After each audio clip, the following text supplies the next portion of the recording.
assembling a bike, you want to kind of look at how the cables are run. Take note of the direction of the fork. Obviously the fork is going to come out this direction. So this is going to unscrew.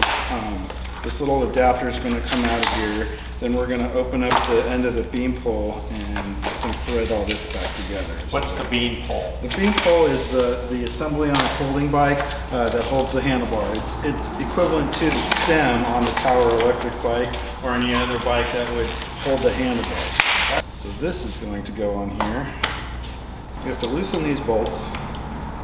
You have to open the folding mechanism. So you flip this up, you flip this out, and that will allow us to see the inside. This pulls back in, and this provides headset tension and keeps the beam pole assembly from coming off of the fork.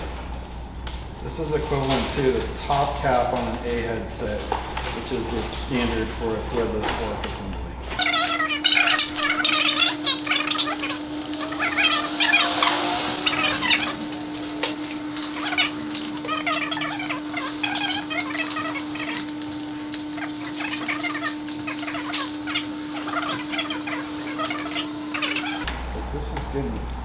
Feels like it's getting to the end of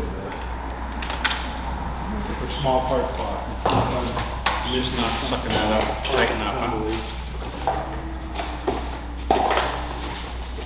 But I think we got it. All right. So it's just that one internal nut that is really, it's big and it's got really fine threads. So it sort of binds up as it gets tighter and tighter to suck out all the play in the bearing assembly here and here. Okay, so somebody doing this at home for the first time, what do they really want to? So what you want to look for is you want to look for it to operate smooth, obviously, but the primary thing is you don't want it rocking back and forth. So if you start riding it when it's rocking back and forth, well, you're going to grab the front brake and the fork is going to rock and the handlebars are going to rock forward. It's going to make the bike feel really unstable. So I went ahead and exposed this.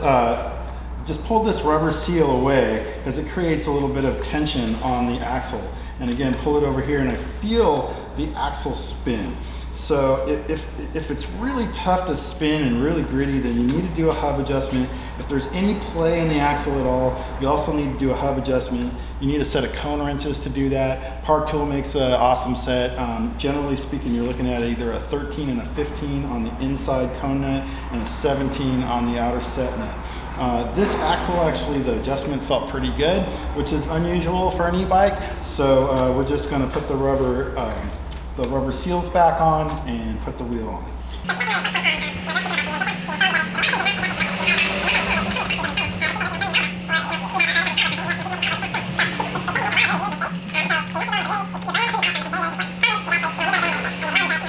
So now I just want to point out one of the things that's really important when you're assembling your e-bike is to get your axle square into the dropouts.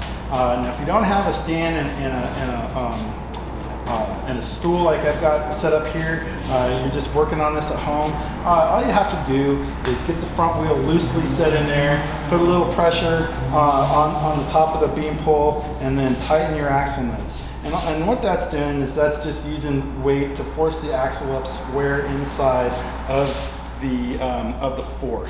And the reason why that's so important is because the plane of the rotor